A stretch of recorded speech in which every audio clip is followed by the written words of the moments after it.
Assalamualaikum warahmatullahi wabarakatuh. Perkenalkan, nama saya Nelly Agustin Ladia dengan NIM 2024-22043. Baik, di sini saya akan menjelaskan sedikit tentang korupsi. Apa itu korupsi? Korupsi adalah tindakan penyalahgunaan kepercayaan, kekuasaan untuk kepentingan pribadi yang melibatkan pencurian uang atau sumber daya publik. Sekolah seharusnya menjadi tempat belajar yang nyaman dan berkualitas. Namun, korupsi, khususnya penggelapan dana BOS seringkali menghambat terwujudnya hal tersebut. Mahasiswa sebagai agen perubahan memiliki peran penting dalam memberantas korupsi di lingkungan pendidikan.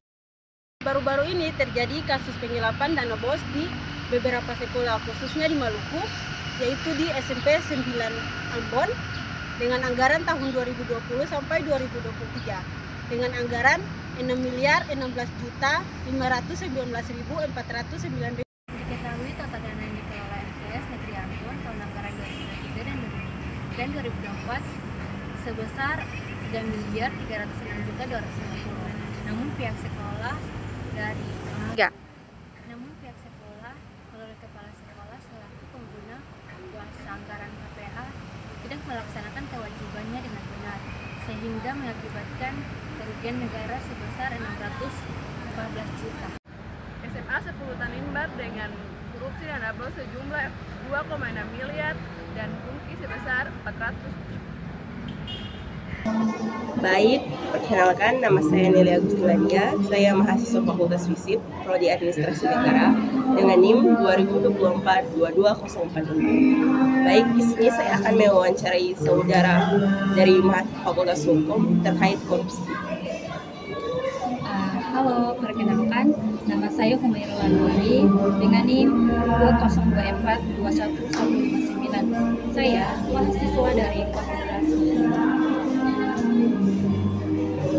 Baik, pertanyaan yang akan saya ajukan kepada narasumber yaitu pertama, bagaimana pandangan saudara terkait korupsi baru-baru ini yang terjadi di Maluku? Pendapat saya adalah tindakan tersebut adalah tindakan kejahatan yang tidak bisa ditoleransi. Karena kenapa?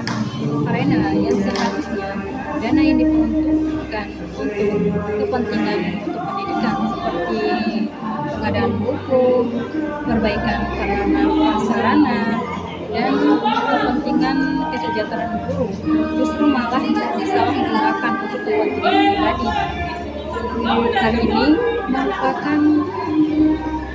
Hal ini merupakan pengkhianatan terhadap amanah dan merusak generasi muda. Selanjutnya. Baik, langsung saja kita ke pertanyaan yang kedua ya. Pertanyaan yang kedua, apa saja upaya yang dilakukan untuk mencegah korupsi khususnya di pendidikan? Apalagi saya sebagai mahasiswa, saya dapat menyarankan beberapa upaya pencegahan korupsi bagi pihak-pihak yang terlibat dalam kasus tersebut. Yang pertama, penguatan tata kelola dan transparansi. Dalam hal ini, memiliki dua poin penting yang harus diperhatikan. Yang pertama, harus adanya sistem penganggaran yang partisipatif, artinya melibatkan seluruh pemangku kepentingan, termasuk perwakilan orang tua murid, guru, dan masyarakat sekitar dalam proses perencanaan dan penganggaran dana BOS. poin yang kedua yang harus diperhatikan juga yaitu harus adanya publikasi laporan keuangan yang akurat dan mudah dipahami. Artinya, laporan keuangan tersebut harus dipublikasikan dan secara terbuka dan mudah dipahami masyarakat awam. Pencegahan yang kedua juga yaitu peningkatan kapasitas dan literasi. Dalam hal ini juga dia mempunyai 2 poin penting yang harus diperhatikan. Yang pertama, pelatihan manajemen keuangan bagi pengelola dana BOS. Yang kedua, lakukan sosialisasi dan edukasi anti korupsi. Artinya, dalam kampanye anti korupsi perlu dilakukan secara intensif di sekolah-sekolah dan masyarakat sekitar. Terus pencegahan yang ketiga yaitu pemanfaatan teknologi, yang dimana kita semua ketahui zaman sekarang ini kan teknologi makin canggih ya.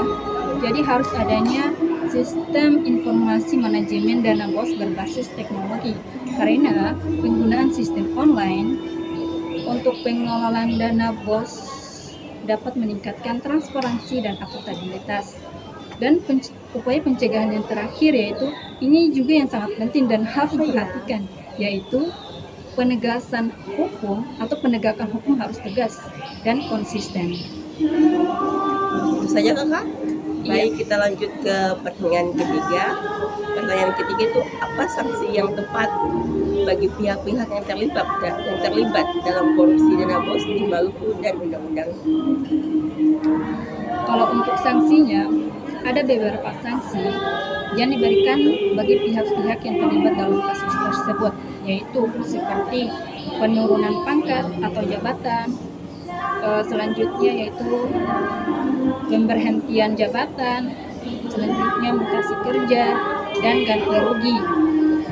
Terus, sanksi pidananya jika penyelewengan dana BOS masuk kategori tindak pidana korupsi, maka sanksi pidananya diatur dalam Undang-Undang Nomor 31 Tahun 1999 yaitu tentang pemberantasan tindak pidana korupsi, yang dimana telah diratifikasi Indonesia menjadi Undang-Undang Nomor 20 Tahun 2001. Jadi sanksi pidananya itu juga berupa penjara dan denda. Itu saja. Baik kakak, terima kasih atas kesempatan wawancaranya hari ini. Yang seharusnya digunakan untuk membeli buku dan memperbaiki fasilitas sekolah dan meningkatkan kualitas pendidikan, justru disewakan untuk kepentingan pribadi. Akibatnya siswa terdampak dan proses belajar mengajar terganggu. Apa sih yang dapat mahasiswa lakukan untuk mencegah korupsi? Mahasiswa dapat berperan aktif dan mencegah dan memberantas korupsi ini. Mereka dapat melakukan investigasi penyebaran informasi kepada masyarakat, menjadi pengawas, mengadvokasi siswa, dan bekerja sama dengan pihak berwenang untuk memastikan dana BOS digunakan sesuai peruntukannya. Bersama-sama membangun lingkungan pendidikan inklusif dan mahasiswa sebagai garda terdepan melindungi dan mewujudkan hak asasi.